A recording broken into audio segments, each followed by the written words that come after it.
Good morning, my friend. I hope you're doing well. It's Dr. Lee Warren here with you, and it is Self-Brain Surgery Saturday.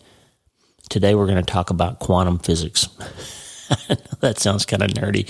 It is going to be nerdy, but I want to give you one little thought process.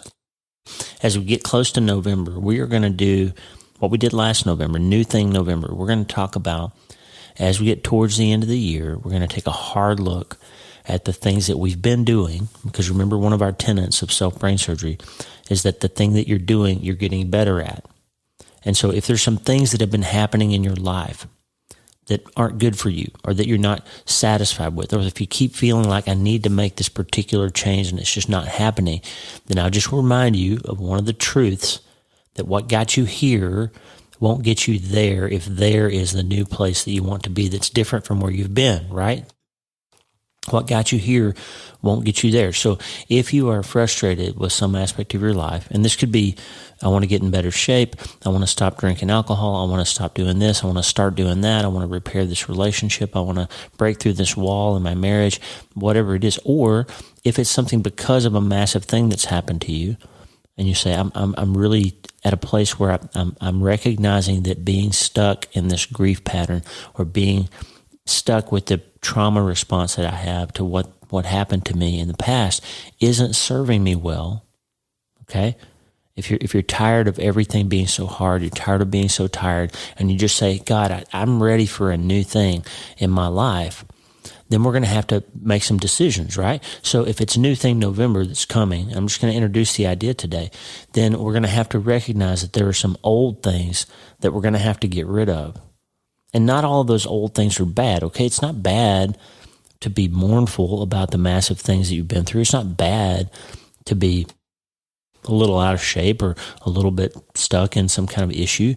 Not necessarily sinful. But if you recognize, if it's time for your heart is saying, hey, I've got to break through. It's time for me to move. God is calling me. It's time. My family needs me to step up. It's time for a new thing. And if that's you, if you're feeling that call, then New Thing November is going to be for you. We're going to do that. We're going to apply neuroscience and faith in a way to help us break through whatever it is that's been holding us back. And there's going to be several key scriptures and several ideas from science that are going to work together to get that done for us. We're going to have some incredible guests coming up in November too. And today we're going to talk about one idea from quantum physics that I think will be helpful in this context of how do we overcome the idea that our life can become about one particular thing. And we talked a lot in my new book, Hope is the First Dose, about how grief can become an idol, about how certain things in our lives can become bigger and more powerful than God. And I want to give you a concept from quantum physics that'll help you to understand that a little bit more clearly, and it's something to do about it that's also from quantum physics, okay? How we can hold two realities in tension between each other. And that's what we're going to talk about today on Self-Brain Surgery Saturday. In just a few minutes, I'm going to tell you about yesterday. I want some cool things that happened yesterday. And we're going to do all that in about, 20, 25 minutes. And then I hope you have a great Saturday. I hope you take a Sabbath, get some rest this weekend, worship with your people tomorrow. I hope it turns out to be a great weekend for you. But before we get into November, I want to give you some context and some precepts and some ideas. And we're going to start with quantum physics, and I'll tell you why in just a minute. And before we do any of that, I have one question for you. Hey, are you ready to change your life? If the answer is yes, there's only one rule. You have to change your mind first. And my friend, there's a place where the neuroscience of how your mind works smashes together with faith, and everything starts to make sense. Are you ready to change your life? Well, this is the place, Self-Brain Surgery School. I'm Dr. Lee Warren, and this is where we go deep into how we're wired, take control of our thinking, and find real hope. This is where we learn to become healthier, feel better, and be happier. This is where we leave the past behind and transform our minds. This is where we start today. Are you ready? This is your podcast. This is your place. This is your time, my friend. Let's get after it.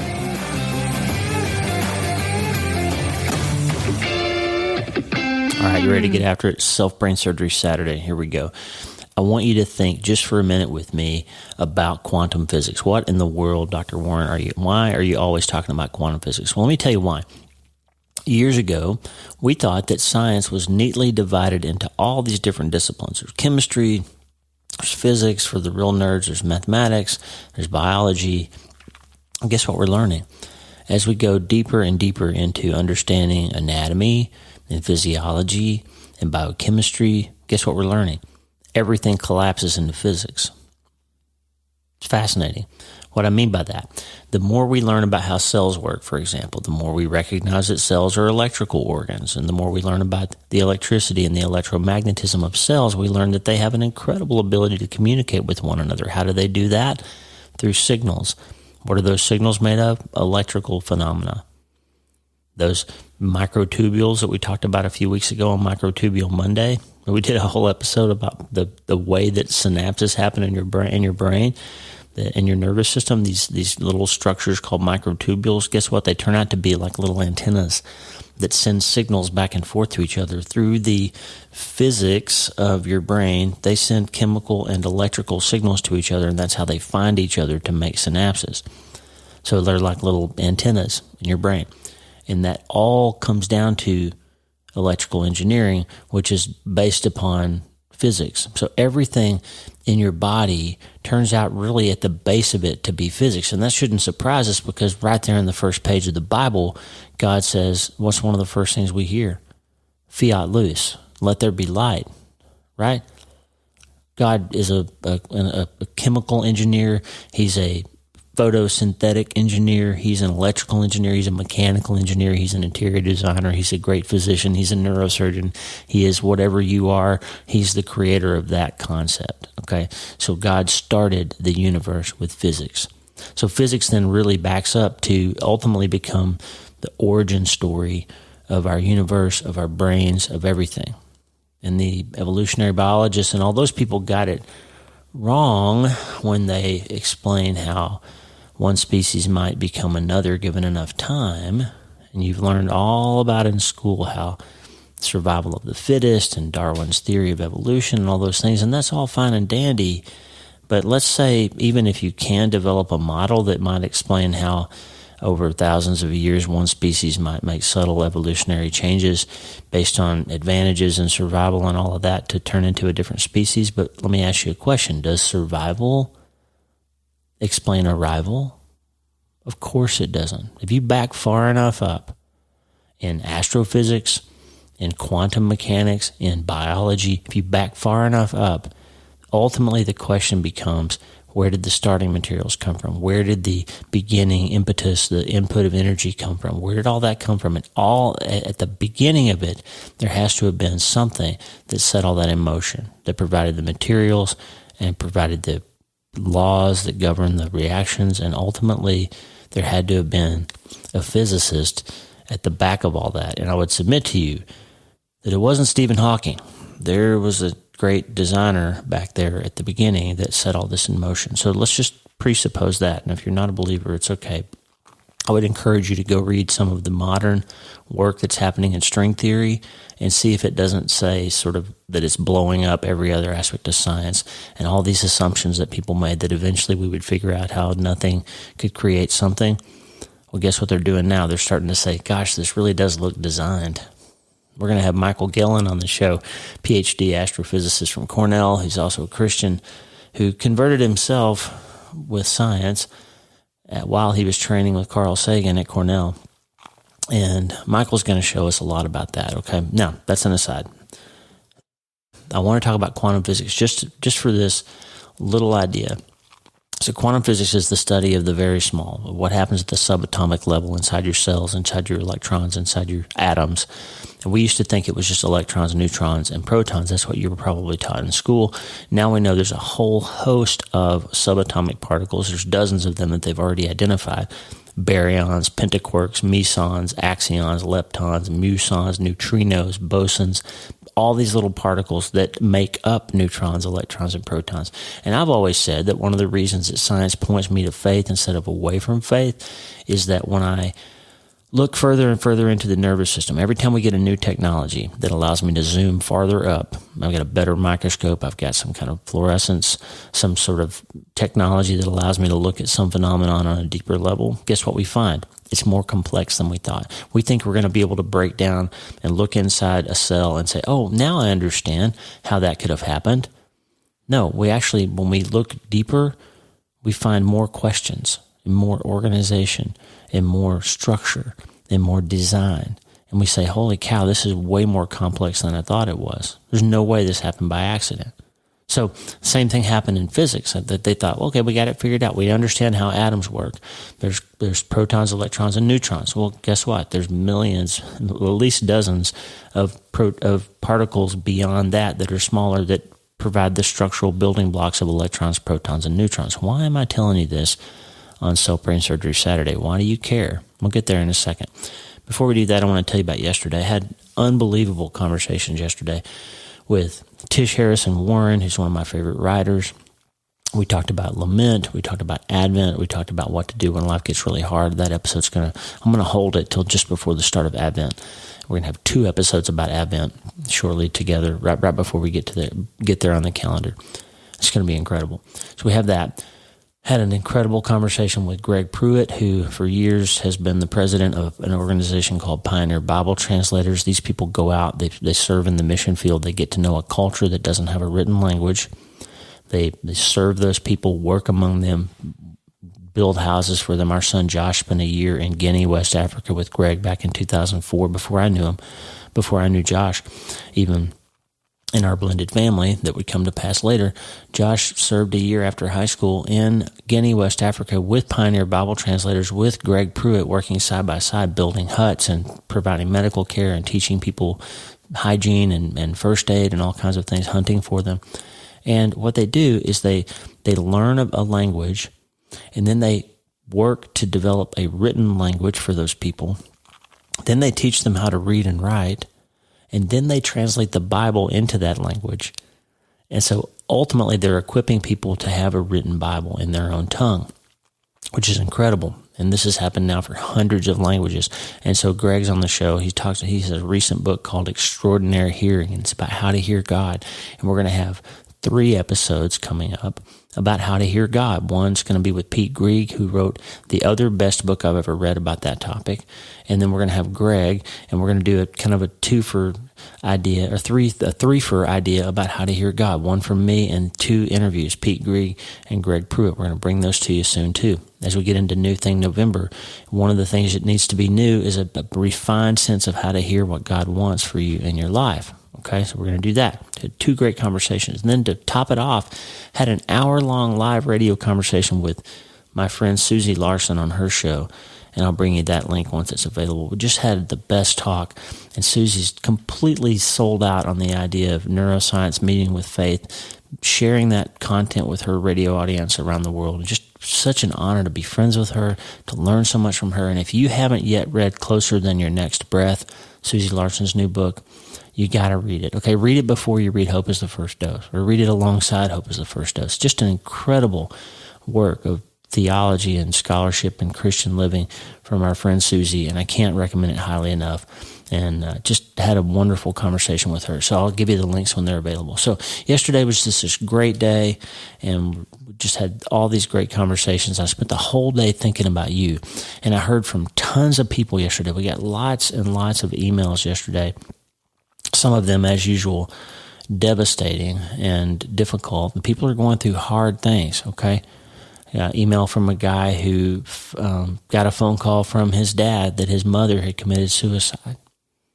And Frank, we're praying for you. I know that's a difficult thing.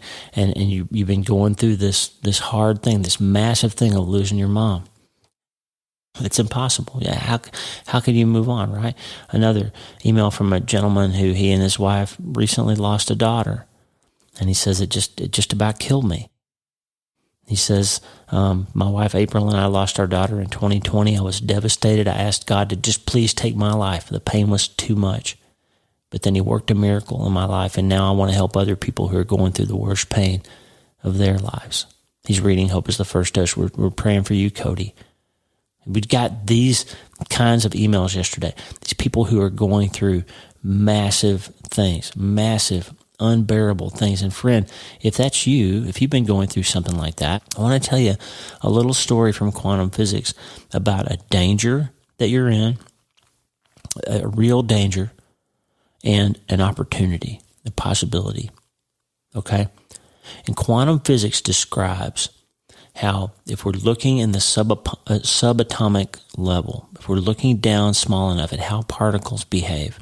And why do we care about particles? Well, because they make up everything in the universe. Okay, so all of the things about you, this coffee cup I'm holding, made of particles. My hand holding the coffee cup, made of particles. Those particles are interacting with one another in a way that allows me to hold this cup and have a cup of coffee, which I'm doing with you in real time. So we care about particles because particles make everything else up, okay? Here's what's interesting. When you look at how particles behave, they don't behave in predictable ways. There's all these experiments about light.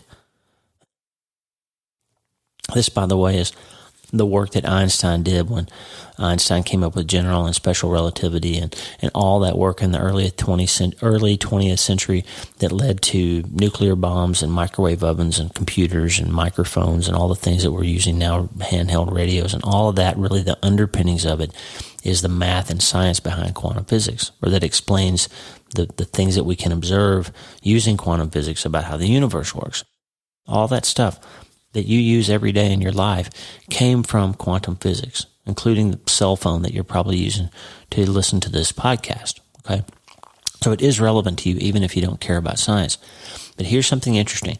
When you try to observe, let's say light is the easiest one to understand. If you design an experiment to look at what light, how is light made up? What makes light light? And Einstein and other scientists realized that light kind of behaves like a wave, like it sort of acts like a wave. But other experiments seem to show that it kind of acted like a particle. So is light a discrete particle that shoots out across space and acts like a particle, like you could measure it and see where it is in time? Or is it like a wave, like it behaves like sound waves do? Is it a particle or a wave? Well, it turns out it's almost an infinitely complex thing, because what they figured out is that if you design an experiment to prove whether light is a wave or not, 100% of those experiments will in fact prove that light behaves like a wave. Like if you look at light with the intention of proving that it behaves as a wave, it does. But if you design an experiment to look at light as if it's a particle, to prove that light is a particle, 100% of those experiments will in fact confirm that light is a particle. And this is a conundrum, right? It doesn't make sense. How can light be a particle and a wave at the same time? Well, they did these incredible experiments where they shot light at a slit up against a wall, and they found light does in fact behave at the very same time like it's a particle and like it's a wave. They did this experiment with electrons, and they found that an electron, a particular electron that you shoot at a target, will in fact have properties that look like wave and properties that look like particle. And then if you actually pay attention to what a particular electron does, it can be in more than one place at one time.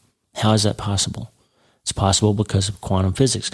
Quantum physics describes a world in which things don't behave like you're used to them behaving in the big observable world. Okay? Why do you care about that? Well, let me tell you. There's a thing in quantum physics that they have discovered that's called possibility waves. Okay? When you think about a particular thing, an electron, a wave of light, an event that may or may not happen, when you think about it, there are infinite possibilities of what could happen. Okay? The famous one is a guy named Schrodinger who described a box in which there's a cat and a vial of poison, and until you open the box, it's possible that the cat is dead because it drank the poison, or it's possible that the cat is alive because it did not. And until you open the box, both of those things are equally probable. But once you open the box, you see there is either a live cat or a dead cat. And now the probabilities have collapsed into one reality. Okay? But in the quantum physics world, the act of observation is what makes the thing happen. It's the observer that turns out to be influencing the event happening. That doesn't seem to make sense, because you would say, well, if a tree falls in the forest, it makes a sound whether or not somebody's there to hear it, right? That old conundrum. But in the quantum world, phenomena and space and time are affected by the observer. All possibilities exist in the quantum field, but it's the act of observation that collapses them into probability. There's a quote in this book, Genie in Your Genes by Dawson Church, from a quantum physicist named Amit Goswami. And he says this: In the realm of possibility, the electron is not separate from us, from consciousness. It is a possibility of consciousness itself, a material possibility. When consciousness collapses the possibility wave by choosing one of the electron's possible facets, that facet becomes actuality. So again, remember, if you design an experiment to look at light as if it's a particle, it behaves like a particle. If you look at light and design an experiment to prove that it's a wave, it does. So it's affected by your observation. The reality of how it's behaving is affected by your observation. Now, let's not get too deep into that because, frankly, I don't understand it well enough to explain it to you. Now, here's where we're going to go with this.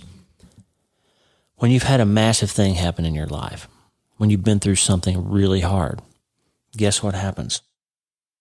You begin to observe your life through the lens of that event. And I'm going to bring this down to a fine point here because I don't want to go too deep into it yet. We're going to. Michael Gillen's going to help us get there. But if you look at my life before this was happy, and now this has happened and I'm not happy anymore.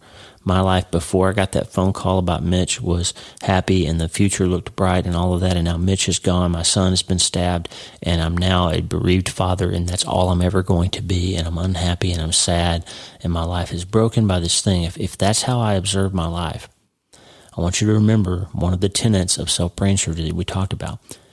What you're doing, you're getting better at. When you focus on and think about something, you make synapses that define how your brain is going to think about that thing. And the chemical response, the neurotransmitter response, the hormonal response, the cellular response, the genetic expression response, and your whole life begins to be affected by the reality of the thought process that you have around that thing. You make synapses that further automate that so you don't have to think about it as hard to trigger that set of responses again the next time. And over time, you create, as one of our listeners, Dana, says, a superhighway, a rut in a trail that your wheel gets into and you can't get out, and you become an expert and an automator of the process of that thing being your reality. And we talked in my book, My Hope is the First Dose book, about Tina Tisdale, who her massive thing was a pain syndrome that she had, that she believed there was still a tumor in her head, even though there wasn't. And that became reality for her to the point that she ultimately took her own life because she couldn't accept the idea that she could have pain and not have brain tumor. She thought if she had pain, there has to be a tumor. And when nobody could show her or convince her that there wasn't a tumor, and she couldn't live with that, and she killed herself. Why? Because that thing, that massive thing of the residual pain that she had, became so big in her eyes. It was bigger than God. It was bigger than any ability to heal or the rest of her life and her loving husband and all the other things that she had going for her. If she had the pain syndrome, she couldn't have anything else, and that became her reality. And every other possibility of her life collapsed into the reality that she was defined by this residual pain syndrome. Okay? When you focus on a particular observation about your life, from the quantum world, we've learned that every other possibility collapses and the reality of the one thing that you've observed becomes what's real. And if you think your life is defined by this massive thing, friend, it will become defined by this massive thing. It will. Every other possibility for your life will collapse into that one reality. Now, let me give you some counterpoints to that. God says this world is going to be hard. Jesus, I'm looking at Jesus right now, the Prince of Peace picture to my right on the wall, and I'm looking right in his eyes, and he says, hey, in this world you will have trouble. John 16:33. And the back half of that verse is, but take heart, I have overcome the world, right? So you're going to have trouble, but it's overcomeable, all right? But if you observe the trouble part and you focus on the trouble part, you will create synapses. What you're doing, you're getting better at. It's becoming easier and easier and easier to fix your eyes on the trouble. And before long, you can say, my world is trouble.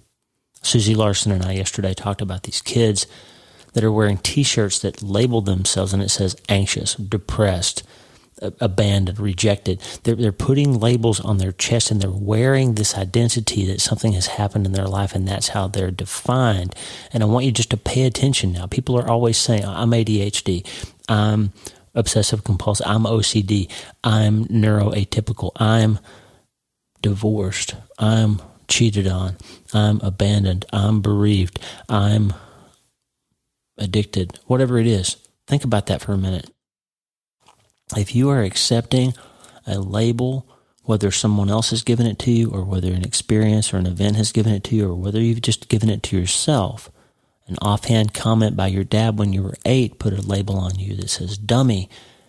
If you've accepted that, you're getting better at believing it, and you are observing that reality. And if you're not careful, your entire universe, all the other possibilities that you could become or embody in your life will collapse into that one reality. Quantum physics shows us that. If you observe something carefully enough, every other possibility collapses and the one reality becomes the reality. We talked in my book about how a thing can become the thing that you can see. And this is the math and science behind it, friend. So here on Self-Brain Surgery Saturday, I want to give you a different idea. I want you to understand that your massive thing can be both a massive thing and a thing in your life. Just like light, in fact, turns out to be a particle and a wave. The secret is to not just observe it as if you're looking for it to be a particle, and not just test it as if you're trying to prove that it's a wave, but accept the fact that it's both. Jesus not only said that in this world you will have trouble, he also said, take heart, I've overcome the world. He didn't only say in John 10:10 that the thief comes to steal and kill and destroy, because your life could collapse into that. I've been stolen from, I've been killed, I've been destroyed, I've been cheated on, I've been hurt, I've been cancered, I've been bankrupted, I've been pandemicked, I've been fired, I've been abandoned, I've been overlooked. Your world could collapse, and that could become the only reality that you can see. But guess what? It's almost New Thing November. And it's time to, as Hebrews 12 says, cast off some of those things that have been hindering you. And if this idea that your world is defined by something that's happened or some label that's been put on you, then it's time to cast that off. Okay? It's time to cast it off, my friend. That's Hebrews 12. Therefore, since we're surrounded by such a great cloud of witnesses, let us throw off everything that hinders and the sin that so easily entangles, and let us run with perseverance the race marked out for us. Okay, you get this? Fix your eyes on Jesus, the author and perfecter of your faith. And fixing your eyes on Jesus then is like understanding that light can be two things at once. You can have this wounded Savior who's risen from the dead, but he still has his scars, and he's saying, yeah, I've got some wounds, and my wounds actually turn out to be the way that you can really know who I am. Or you can say, nope, I can't believe in a crucified Savior. Like, that's not a good story for me. Life is too hard. Even the good guy gets killed. It's just too much. My life has been now defined by this massive thing. If you fix your eyes on the wrong thing, friend, it will become the thing that you can see.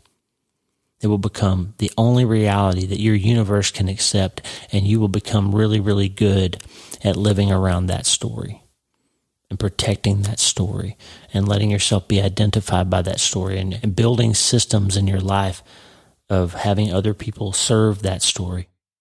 I see this all the time, sadly, in my career, with people with chronic pain whose entire family sociodynamic has become revolving around mom's pain. And I see people like carrying pillows for their wife to put their arm on because their arm hurts, and they're just bowing down to mom's pain syndrome. And I see people, dad, has been through this thing, and their whole life revolves around not setting dad off and not triggering dad. Dad's had a hard day at work, and let's don't get dad angry. He's going to be abusive. He's going to drink. Let's don't set dad off. I see that. And it's sad. I see it in parents with people with kids with chronic illnesses whose entire marriage and life is defined by this child and their problem, which it has to be practically in some ways, right? But my point is this: if you can learn to look at Jesus and accept the fact that he has two observable realities. He's crucified and he's living. He's a man of many sorrows, but he's also growing in wisdom and favor and stature with God and man at the same time. He's sacrificed, he's living. He's the lamb and he's the lion. If you can put yourself in that quantum reality, friend, where more than one thing can be true at the same time, that's how you can stop getting really good at letting the massive thing be the only reality that your life and your universe can be defined by. That's a little self-brain surgery, quantum physics operation for you today. We do things called radiosurgery, where if you've got a particular type of brain tumor, I can, instead of doing open surgery on you, I can use quantum physics to shoot some radiation beams and some gamma radiation particles into your head and treat that tumor without burning up the rest of your brain.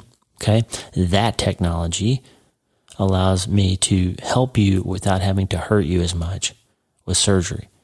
And that came about because of quantum physics. Quantum physics can allow us to heat up our food, to make a cell phone call, to cure a tumor, or to learn to embrace the fact that life can be really, really hard, but it's also really, really beautiful.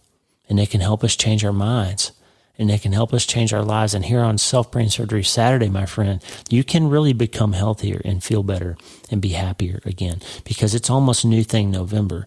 And in New Thing November, we're going to embrace Isaiah 43, where he says, when you pass through the waters, I'll be with you. When you pass through the rivers, they won't overwhelm you. When you walk through the fire, you won't be burned. The flame won't consume you. You can go through massive things, my friend.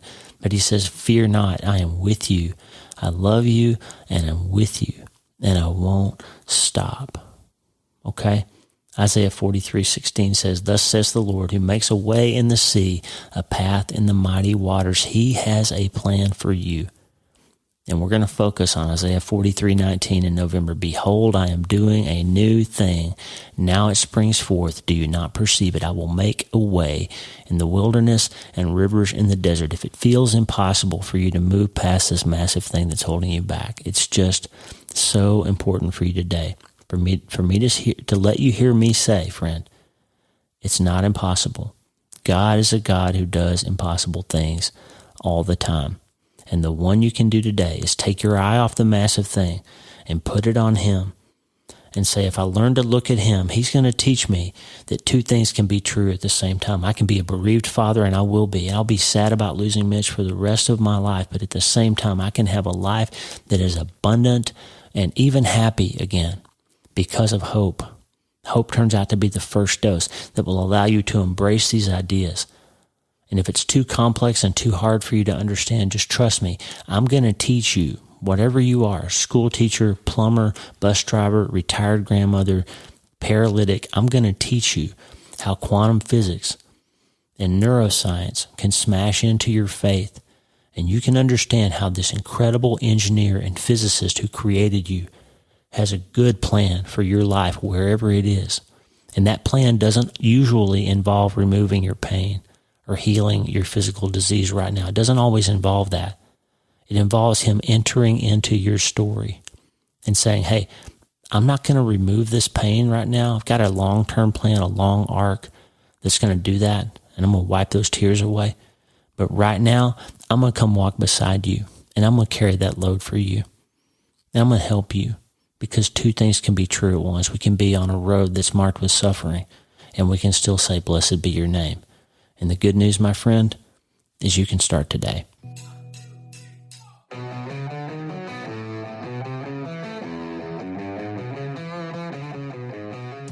Hey, thanks for listening. The Dr. Lee Warren podcast is brought to you by my brand new book, Hope is the First Dose. It's a treatment plan for recovering from trauma, tragedy, and other massive things. It's available everywhere books are sold, and I narrated the audiobook if you're not already tired of hearing my voice. Hey, the theme music for the show is Get Up by my friend Tommy Walker, available for free at TommyWalkerMinistries.org. They are supplying worship resources for worshipers all over the world to worship the Most High God. And if you're interested in learning more, check out TommyWalkerMinistries.org. If you need prayer, go to the prayer wall at wleewarrenmd.com/prayer.